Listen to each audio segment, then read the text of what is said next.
palabra y poder escuchar la voz de Dios y poder conocerle y entenderle a nuestro amado Dios. Pero antes, queridos hermanos, voy a orar. Por ahí hemos sabido que hay hermanos enfermos, hermanos que están en recuperación y que algunos van a ser operados. Pues quisiéramos orar por ellos, ¿verdad? Para que Dios obre con sus manos poderosas en los médicos y en todo lo que tengan que hacer, ¿verdad? Hay unos hermanos que van a ser operados de corazón abierto. Una sobrina mía está grave en el hospital, jovencita, y varios hermanos, ¿verdad? Que necesitan salud en este momento, y vamos a orar por ellos, ¿verdad? Y vamos a orar también por el trabajo de cada uno de nosotros, nuestras familias y todo lo que hagamos. Señor, en esta mañana estamos delante de tu presencia, Señor, como iglesia. Invocamos tu precioso nombre para que tú te manifiestes en cada corazón, que sea tierra fértil, Señor, donde produzcamos al 100%. Si hay alguna necesidad, mi Padre, en esta mañana de algunos de los hermanos que están aquí, algunos que están oyendo el mensaje, rogamos que tu palabra, Señor, caiga como una semilla que dé su fruto a su tiempo, Señor. Rogamos por los enfermos de nuestra iglesia, algunos que van a ser operados, otros que están enfermos en este momento, unos que se están recuperando, Señor. Rogamos para que tú sanes completamente el cuerpo de cada uno de ellos, Señor. Ponemos en tus manos cada familia, ponemos en tus manos cada trabajo, el sustento del diario de nuestra vida, Señor. Nuestros hijos, trabajo, todo, Señor. Rogamos que tú seas el que nos guíe siempre en cada decisión, Señor, que tomamos, para que estemos dentro de tu voluntad, Señor. Así es que ponemos en tus manos también a mi vida, para que tú obres en este mensaje, Señor, en el nombre de Jesús. Amén. Amén. La semana pasada vimos el tema de que el Dios que no se puede comparar con nada, y vimos la grandeza de Dios en la creación, vimos el poder de Él en el mensaje de la semana pasada. Hoy vamos a ver al Dios que el Dios que quiere que todos lo conozcan. Hoy queremos dar este mensaje, que verdaderamente conozcamos a Dios. Y el título de hoy se llama El Dios que desea ser conocido. En una serie de sermones, ¿quién es Dios? Podemos predicar de todos los atributos de Dios. La verdad, son bastantes que vienen en la Biblia, desde Génesis hasta Apocalipsis, y podemos hacer un análisis teológico, y podemos inclusive, pues yo creo que en todo el año podemos predicar de los atributos de Dios, de los atributos, pero la idea de estos mensajes es que verdaderamente este Dios que queremos conocer es que sea alguien personal, alguien que podamos experimentar, alguien que podamos palpar y sentir. O sea, la idea de estos mensajes es que tú personalmente conozcas a ese Dios todopoderoso, porque todos quizás no sepamos los atributos de Dios, pero quizás pocos podemos experimentar una relación íntima con Él. Y yo creo que el mensaje de estos, el título de la serie de ¿Quién es Dios? Va más que nada en eso, en que podamos nosotros tener una relación mucho más íntima y más sólida con Dios, y conocer verdaderamente quién es Él, ¿verdad? O sea, porque como les digo, podemos mencionar todos los atributos, pero más que nada los quiero llevar a una relación personal con Él. Así es que el primer mensaje se trató de que no comparemos a Dios con nada ni con nadie, porque Él es asombroso y todopoderoso. Y hoy veremos Jeremías 9:23, que la verdad nos confronta con la realidad de nuestra vida, nos confronta con cómo el mundo vive, en pos de qué vive, cuáles son sus patrones, cuáles son sus fundamentos, en qué edifican su vida. O sea, vamos a ver cómo Dios pone en su lugar y derriba todo argumento o toda base que el hombre piensa que de ahí es conocer a Dios. Entonces, acabamos de leer Jeremías 9:23, que dice: así dijo Jehová, no se alabe el sabio en su sabiduría, ni en su valentía se alabe el valiente, ni el rico se alabe en sus riquezas, mas alábese en esto el que se hubiere de alabar, en entenderme y conocerme, que yo soy Jehová, que hago misericordia, juicio y justicia en la tierra, porque estas cosas quiero, dice Jehová.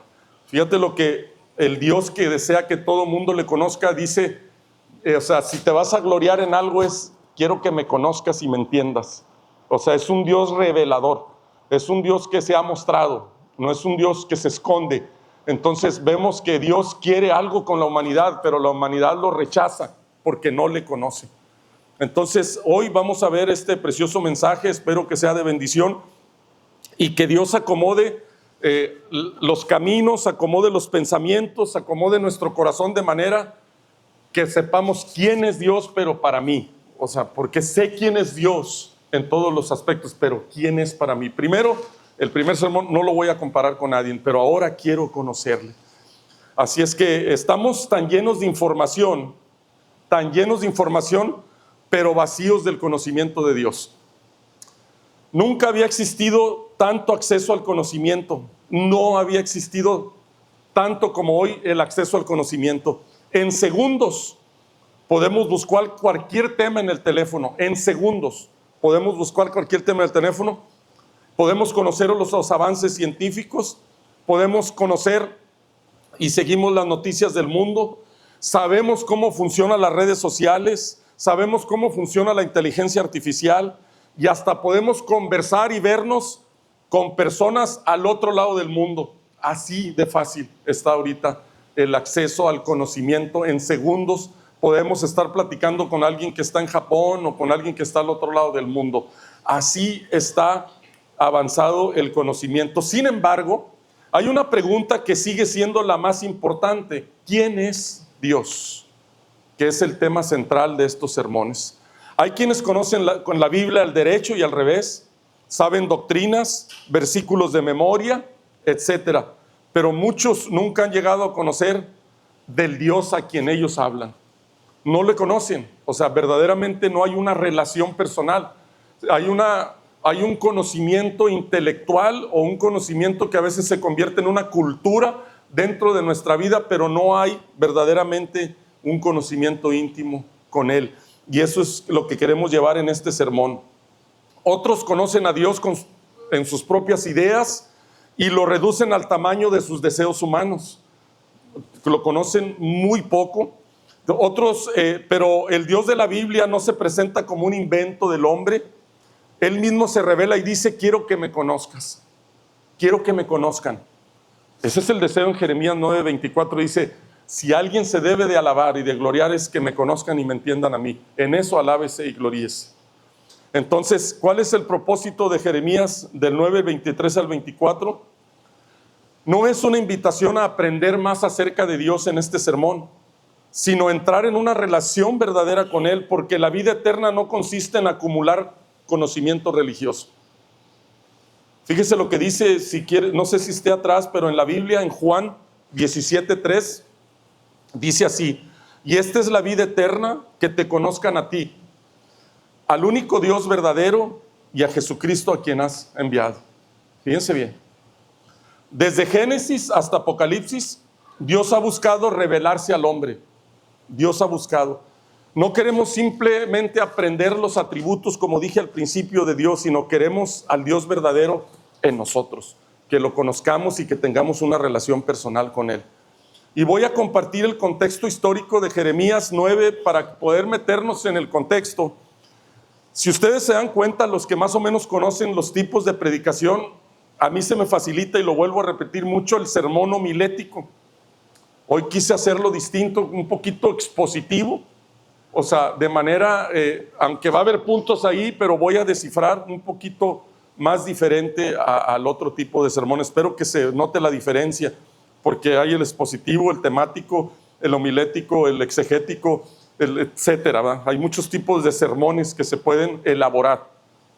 Pero para mí se me hace muy práctico el homilético, porque nos da con contundencia un cuerpo, nos da unos puntos de manera que se nos queden, ¿verdad? Pero podemos leer versículo por versículo, palabra por palabra. Podemos también predicar así, podemos predicar históricamente, culturalmente, podemos predicar también de eso. Pero como tenemos muy poco tiempo, lo comprimimos en 35 minutos, en 34, lo que quiere decir el Señor en su palabra a su iglesia.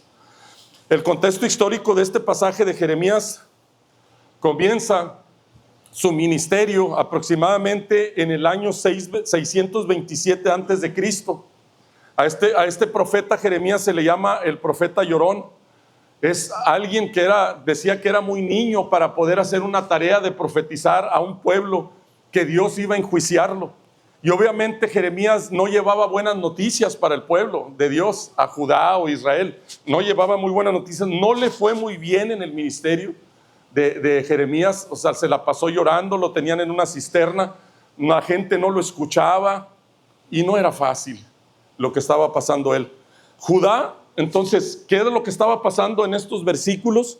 Judá estaba viviendo sus últimos años antes del exilio babilónico. Era una nación aparentemente religiosa.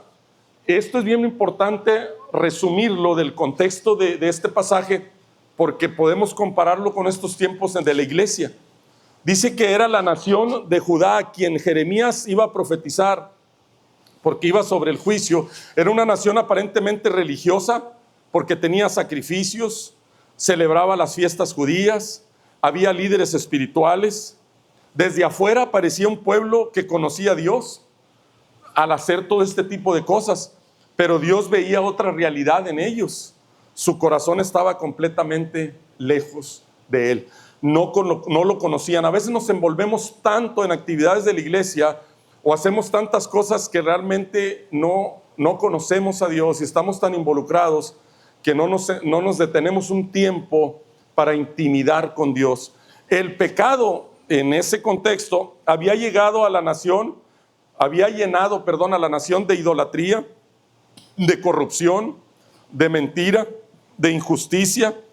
Los ricos explotaban a los pobres, los jueces aceptaban sobornos, los profetas predicaban por dinero y los sacerdotes habían dejado de enseñar la verdad. Y la religión les funcionaba, o sea, a ellos, al pueblo, pero no conocían a Dios. Eso nos enseña una verdad muy importante en los tiempos de hoy en nuestra iglesia. Es posible tener una religión sin conocer realmente a Dios, y esto no puede ocurrir hoy en nosotros.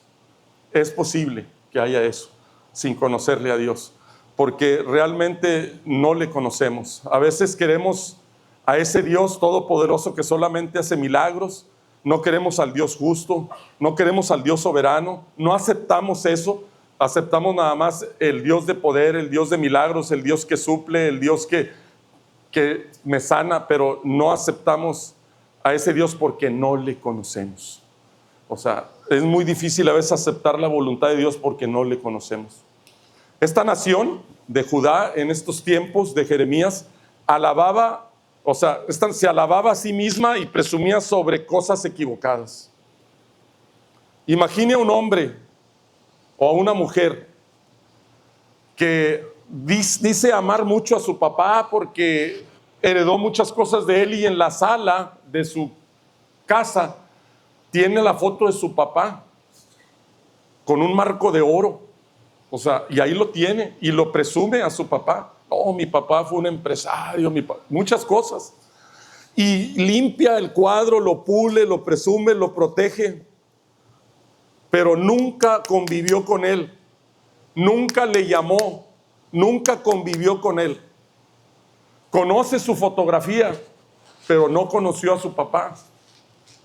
Hoy en día muchos conocen la Biblia como un objeto, lo conocen o la conocen, pero no conocen al Dios vivo, porque no tienen una relación con Él. Y así puede ser nuestra relación. O sea, podemos venir los domingos o hacer cosas y decir, ahí está la fotografía de mi padre, y pulo todo, pero no le conozco, porque no le visito, porque no le llamo, porque no convivo, y decimos amar a ese papá. Es como que no cuadra eso en la relación. Así es que debemos de conocer a ese Dios vivo. Amén. Jeremías 9:23, de ahí voy a tomar, no le quiero llamar el primer punto, pero voy a tomar, lo voy a descifrar el versículo 23. Ya vimos el contexto de cómo estaba la situación en esos tiempos. Jeremías 9:23 dice, así dijo Jehová. voy a llamar el encabezado, ¿qué es lo que realmente tiene valor para ti? Lo voy a encabezar así. ¿Qué es lo que realmente tiene valor para ti? Dice aquí, dice Jehová, así dicho Jehová, dice el 9:23, no se alabe el sabio en su sabiduría, ni en su valentía se alabe el valiente, ni el rico se alabe en sus riquezas. Voy a pasarlo un poco rápido este versículo porque me interesa el 24, todo me interesa, pero porque lo hemos predicado mucho esto, y lo que pasa es que sobre a veces estos tres pilares el mundo tiene la confianza y la seguridad en su vida, y el Señor dice, no te alabes porque eres muy sabio, ni seas orgulloso porque tienes mucho dinero, ni te gloríes en tu valentía, ni te gloríes en tu fuerza. Eso es lo que está diciendo el Señor en estos momentos. Dice ahí, no se alabe, dice la palabra. Primero Dios derriba los falsos fundamentos sobre el cual el ser humano construye su identidad y se alaba a sí mismo. Tres cosas en las que el ser humano suele confiar y eso no le permite conocer a Dios. Número uno, dice, no se alabe, inciso A, no se alabe el sabio en su sabiduría. Me voy a ir rápido. Aquí vemos cómo Dios confronta la autosuficiencia del ser humano y prepara el camino, y preparar el camino no es ser sabio en su propia prudencia, sino en conocer a Dios. Mucha gente se basa en su autosuficiencia, en su propia sabiduría y se alaba, yo soy muy sabio para hacer negocios. ¿No se acuerdan del rico insensato? En el capítulo 12 de Lucas, donde dice, oh, cómo he hecho billetes, dice, ya no sé dónde meterlos, voy a derribar estos graneros y voy a abrir unos más grandes. No, o sea, autosuficiencia en sus fuerzas y en sus riquezas. No, esto está tremendo. Ya sé qué voy a hacer, voy a guardar bastante dinero en Suiza donde no se paguen impuestos, es un ejemplo nada más, allá en los Caimanes, y ahora sí, voy a beber, voy a regocijarme, voy a comprar ropa, voy a andar de viaje, ahora sí la voy a rebanar. ¿Qué le dijo el Señor? Ay, pobrecito de ti, necio, hoy en la noche vengo por tu alma. Hoy vengo en la noche. Haz de cuenta que estaba ese empresario en su escritorio, así bien bonito, y se le sienta metafóricamente la muerte ahí, y dijo, oye, vengo por ti. ¿Cómo que vienes por mí? Dijo, te voy a dar la mitad de mi reino, o sea, de mis billetes, si me das 10 años de vida más. No, es más, te doy todo lo que tengo, es más, todo lo que tenía, por 3 añitos de vida. Bueno, déjame despedirme de mis hijos, que casi no los veo, porque siempre, y darle un abrazo a mi esposa. Dijo, hoy vengo por ti, no hay chance. ¿No? Dice la Biblia, y de lo que hiciste, ¿de quién va a ser? ¿Quién lo va a disfrutar? Si nunca le diste la honra y gloria a Dios, se te apoyabas en tu propia prudencia. Dice ahí, no se alabe el sabio en su sabiduría. O sea, dice, hoy vienen por ti en la noche. Ah, no, pero sabemos que el ser humano por naturaleza agarra un billetito o algo y se cree como que eso es lo que está diciendo, porque no le conocemos a Dios. Así es que aquí vemos que el Señor rompe el primer pilar. Proverbios 3, 7 y 8 dice, no seas sabio en tu propia opinión, teme a Jehová y apártate del mal, porque será medicina a tu cuerpo y refrigerio para tus huesos. Estoy compartiendo lo que viene aquí en la Biblia, no es algo de que yo quiera decir, no, aquí dice no se alabe el que se cree muy sabio, ni en su valentía se alabe el valiente, ¿no dice ahí? Observe que Dios pasa de la mente a la fuerza. La palabra valiente no se refiere simplemente a una persona con coraje. En el contexto del Antiguo Testamento de Jeremías, el valiente se describe como el guerrero poderoso, el soldado fuerte, el héroe militar que inspira confianza a toda la nación. Ese es el valiente. En tiempos de Jeremías, Judá vivía bajo amenazas del imperio babilónico. Había quienes pensaban que la solución estaba en fortalecer el ejército, en su valentía. O sea, buscar alianzas políticas y confiar en la capacidad militar. Creían que la fuerza humana podía librarlos del juicio anunciado por Dios. El valiente no se alabe en su valentía. El Señor le dice, no se alabe el valiente, en su valentía. En otras palabras, no pongas tu seguridad en tu propia fuerza, porque la fuerza humana tiene límites. Piensa en Sansón. Mientras el Espíritu de Dios estaba con él, ningún enemigo podía vencerlo. Pero se apartó de Dios, y aquel hombre fue que despedazaba leones con sus manos, terminó ciego, encadenado como un esclavo. Su tragedia no fue perder su fuerza física, sino creer que esa fuerza era una verdadera seguridad. Eso, o sea, dice, no te alabes en eso. ¿Y qué me dicen de Goliat? 3 metros, o sea, grandísimo. Fue grande su tragedia y de un pequeño David fue destruido. No se alabe el valiente ni el rico se alabe en su riqueza, dice la Biblia. Dios pasa de la mente y la fuerza al orgullo humano, las riquezas. La riqueza en sí misma no es pecado. En la Biblia encontramos hombres piadosos que fueron ricos: Salomón, Abraham, Job, Cornelio, temerosos de Dios. El problema aparece cuando el corazón encuentra en el dinero su seguridad, su identidad y su esperanza, y no conocen a Dios. En los días de Jeremías, muchos pensaban que su prosperidad económica era una señal de que nada malo les ocurriría. Creían que podían comprar protección, influencia y tranquilidad con las riquezas. Pero Dios le dice: no se alabe el rico en sus riquezas. ¿Por qué? Porque las riquezas son inciertas. Pueden aumentar hoy y desaparecer mañana. No puede comprar el dinero el perdón de pecados. No puede detener la muerte. No puede asegurar la vida eterna. Si te alabas en las riquezas. ¿Dónde está nuestra seguridad? ¿En una cuenta bancaria? ¿En tu negocio? ¿En tu trabajo? ¿En tus propiedades? ¿O en el Dios que nunca cambia? Eso es conocer a Dios. Está bien, o sea, ¿tienes sabiduría? Alaba a Dios. ¿Tienes fuerza? Alaba a Dios. ¿Tienes riquezas? Alaba a Dios. Dice: no se alabe en esto el hombre, sino dele la gloria a Dios. Hermanos, Dios ha derribado 3 columnas sobre las cuales el ser humano suele construir su vida: sabiduría, la fuerza y las riquezas. Estos representan todo aquello en lo que el hombre natural confía. Algunos confían en lo que saben, otros en lo que pueden hacer y otros en lo que poseen. Pero Dios dice que ninguna de estas cosas puede sostener el alma.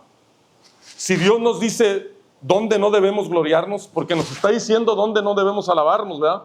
No debemos de gloriarnos. La pregunta es inevitable: ¿en qué sí debemos gloriarnos? ¿En qué sí debemos alabarnos nosotros? Dios nos revela en el versículo 24: el mayor privilegio que puede tener el ser humano es conocer a Dios. Y a veces en las iglesias no se predica con contundencia lo que es la realidad de la vida, sino se predica todos aquellos mensajes que me hagan sentir bien. Espero que nos incomode este mensaje, porque si tú crees conocer a Dios y has fundamentado tu vida en eso, que es lo que el mundo ofrece, déjame decirte que estás en una base no firme.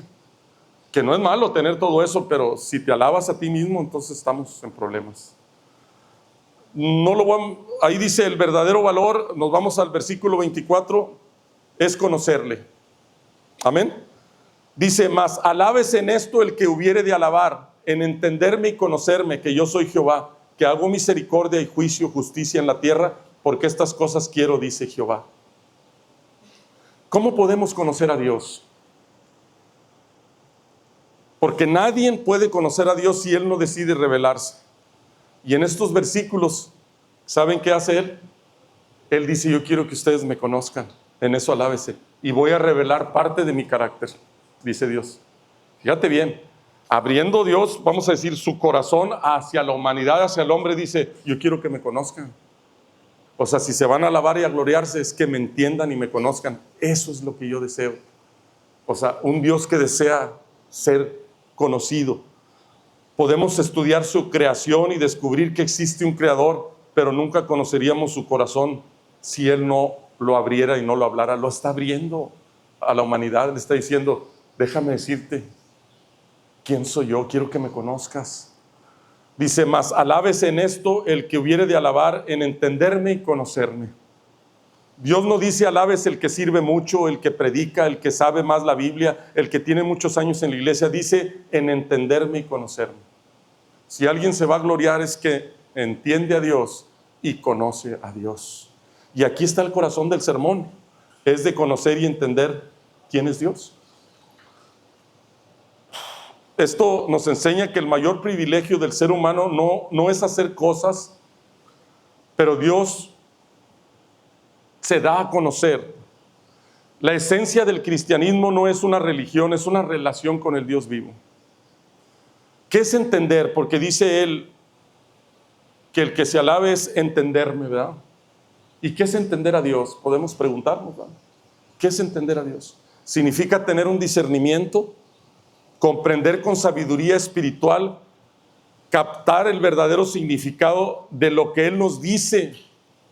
No solamente es acumular información, es comprender quién es Dios y cómo actúa, es permitir que su verdad transforme nuestra manera de pensar. Es entender a Dios. Y la palabra conocerme, también dice entenderme y conocerme. Aquí encontramos esta palabra más profunda. Esta palabra aparece más de 900 veces en el Antiguo Testamento, conocerme. Nos describe, no describe solamente el conocimiento intelectual, describe un conocimiento de experimentarlo, de relación, de comunión. En Génesis dice, Adán conoció a Eva.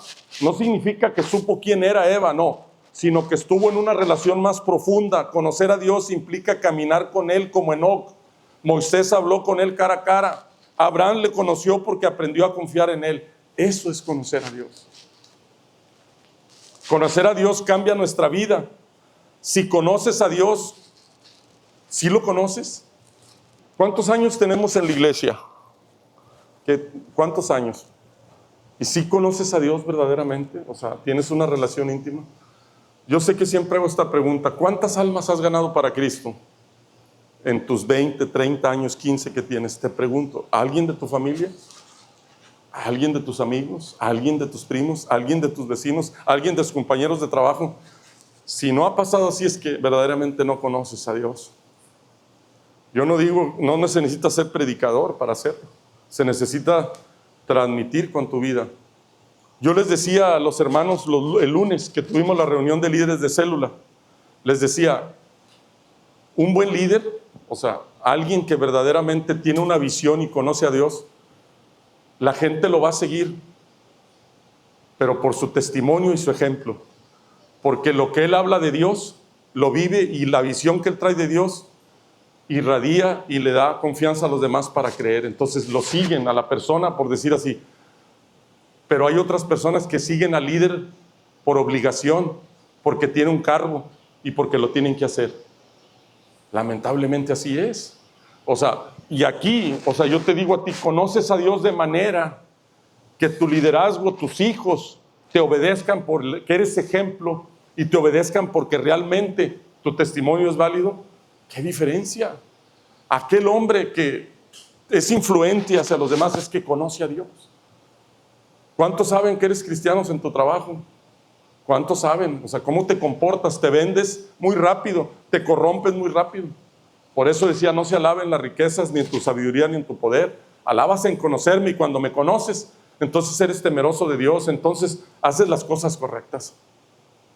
Y es por eso que quiero que conozcamos a Dios en intimidad, para no corrompernos inmediatamente. Y lamentablemente confiamos en eso, en lo que sabemos. Soy inteligente, muy inteligente para manejar las cosas, tengo muchas riquezas, tengo mucha fuerza para hacerlo. Dice el Señor, no se alabe en eso, alábese en conocerme y entenderme, porque al final de cuentas, queridos hermanos, un día vamos a comparecer al tribunal de Cristo y ahí no va a haber excusa. A ver qué fue lo que hiciste y lo que te encargué. Ahí nos vemos, ¿verdad? Yo no estoy diciendo que soy mejores que ustedes, ahí nos vemos. Entonces, conocer a Dios debe cambiar nuestra vida, y si conoces a Dios, o sea, debe haber una transformación. Yo te pregunto, ¿conoces su voz, la voz de Dios? ¿Conoces su carácter, el de Dios? ¿Conoces lo que a Él le agrada? ¿Confías en Él cuando no entiendes lo que está haciendo contigo? ¿Lo buscas por quién es Él o solamente por lo que te puede dar? O sea, el mayor tesoro del creyente es conocerle íntimamente a Él, tu experiencia personal. Porque podemos ver a los demás, no, aquel no es cristiano, llega bien tarde, no, mira, aquel no viene los miércoles. No, hablo de una relación personal, no de lo que vean los demás. Mi vida personal con Él. O sea, ¿qué es lo que refleja? Cuando tú le conoces, entonces Él te va a revelar parte de su carácter. Mientras no. Dios dice, yo soy Jehová. Ahí está el versículo, ¿sí, verdad? El 24, dice ahí, yo soy Jehová. Dice que yo soy Jehová. Él está diciéndole al que le está abriendo su corazón de conocerle y entenderle, mira, yo soy Jehová. ¿Estás de cuenta que se está presentando? Es Dios quien toma la iniciativa, no somos nosotros quien descubrimos a Dios, es Dios que se revela a nosotros. Y esta es una verdad fundamental en la fe cristiana. Todo verdadero conocimiento de Él comienza cuando Él se revela a sí mismo. Dice, yo soy Jehová. ¿Qué le dijo a Moisés? Yo soy el que soy. Dios no tiene principio, no tiene fin. Dios es todopoderoso, Él es el creador. No hay otro más arriba que Él. A Él nadie le puede decir nada porque Él es Dios. Y entonces muestra su carácter y dice que hago misericordia. Fíjate qué es lo que dijo primero. No dijo soy el todopoderoso, aunque lo es, sino dijo hago misericordia. Es una de las palabras más hermosas en el Antiguo Testamento. No significa simplemente sentir lástima, sino que habla de un amor fiel, del amor de un pacto que hizo con su pueblo, del amor que permanece aun cuando la otra persona no lo merece. Ese es el carácter de Dios. Y a veces no le conocemos. En el amor de un Dios, es el amor de un Dios que permanece fiel incluso cuando su pueblo y su iglesia le falle. Ese es el carácter de Dios. Israel había pecado gravemente, sin embargo Dios seguía extendiendo oportunidades para que se arrepientan. ¿Conoces el carácter de Dios? ¿Cómo estás viviendo tu vida? ¿Estás fallándole a Dios? Bueno, Él te da y extiende las oportunidades para que tú te arrepientas y vayas a Él. ¿Se acuerdan del hijo pródigo? Que me parece que es capítulo 15 de Lucas, ¿verdad? En la Biblia. ¿Qué hizo el hijo? Rechazó a su padre, despreció su hogar y derrachó toda su herencia. Pero cuando regresó arrepentido, el padre corrió a recibirle. Así es la misericordia de Dios. No ignora el pecado, pero recibe al pecador arrepentido. Si le conocemos verdaderamente así, entonces si le hemos fallado a Dios, podemos ir a Él, porque es misericordioso. Ese es el carácter de Dios. Juicio, dice también ahí otra palabra, ¿verdad? Sí, yo soy Jehová, hago misericordia, dice juicio, dice ahí. Está muy interesante esta palabra, ¿eh? La podemos manejar como un juicio de que va a extinguir a las personas que no le sigan, ¿verdad? Pero lo pude ver de una manera tan maravillosa, esta palabra de juicio.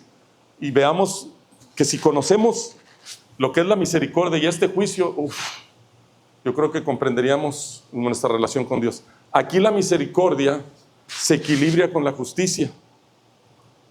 Nuestro mundo quiere un Dios misericordioso, pero no un Dios justo. Sin embargo, ambas cosas forman parte del carácter perfecto de Dios. Fíjate cómo se va a unir aquí, que a mí me sorprendió cuando estaba leyéndolo. Cuando la Biblia habla de juicio, porque ahí dice juicio, de Dios no se refiere a una expresión de ira o descontrolada de parte de Dios hacia la humanidad, no, sino habla de una decisión perfecta en el juicio. Dios nunca juzga con parcialidad. Él nunca se equivoca ni condena a un inocente. Aquí está la clave de conocer a Dios. En la cruz, hermanos, es donde se encuentra la misericordia y el juicio.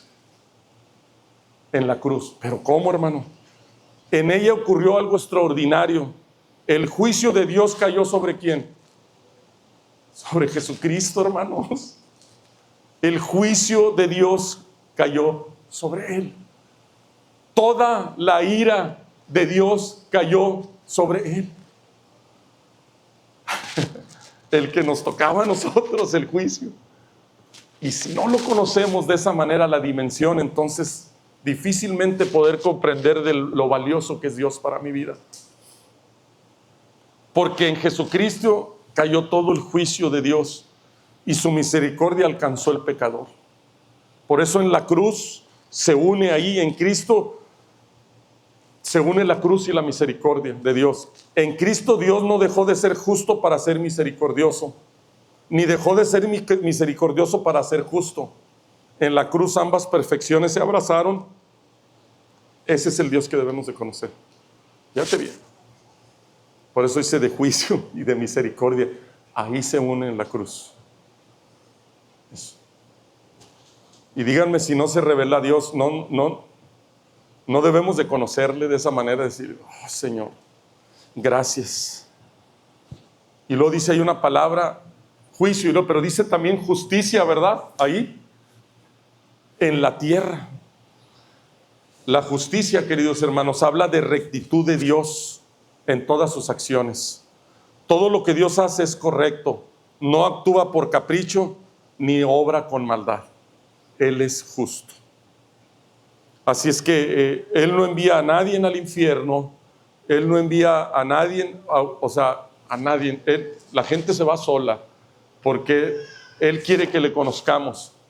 Y su misericordia y el juicio que nos correspondía es derramada en la cruz. Porque el juicio lo llevó mi Señor Jesucristo. Aunque no entendamos sus caminos, podemos confiar en su carácter. El Dios que hace justicia nunca se equivoca. Él es justo. Y me gusta mucho la última palabra. Porque estas cosas quiero, dice Jehová. No dice quiero sacrificios, templos, religiosidad. Me deleito en mostrar misericordia, juicio y justicia. Dios se complace en actuar conforme a su carácter. Es parte de su carácter. Si no le conocemos, es parte de su carácter. Y esto es lo que quiere Dios de nosotros. Formar ese carácter en nosotros, el de Él. Es por eso, por lo que conocer a Dios no solo consiste en aprender quién es Él, sino permitir que su carácter transforme nuestra manera de vivir y de pensar. Eso es conocer a Dios. Y podemos dar la teología del conocimiento de Dios, pero así de simple, hermanos. Por eso estos mensajes de que quién es Dios es, primero, es incomparable. Segundo, debo de entenderlo y conocerlo personalmente. Amén. Hay una conclusión atrás ahí, ¿verdad? ¿Sí está? Esta es la conclusión de este mensaje. Podemos llevar teológicamente a Dios quién es Él, pero quiero más que nada la intimidad con Él, que lo conozcas en eso. Conclusión, Dios derriba las falsas glorias del hombre, la sabiduría, la fuerza y la riqueza. Dios establece la verdadera gloria del hombre es entender a Dios y conocer a Dios. Dios revela quién es Él, misericordioso, justo y recto. Dios revela lo que le agrada, porque esas cosas quiero, dice el Señor. Aplicación de este sermón. Hermanos, muchos desean las bendiciones de Dios, pero pocos desean conocer al Dios de las bendiciones. Muchos buscan su mano, pero no su rostro.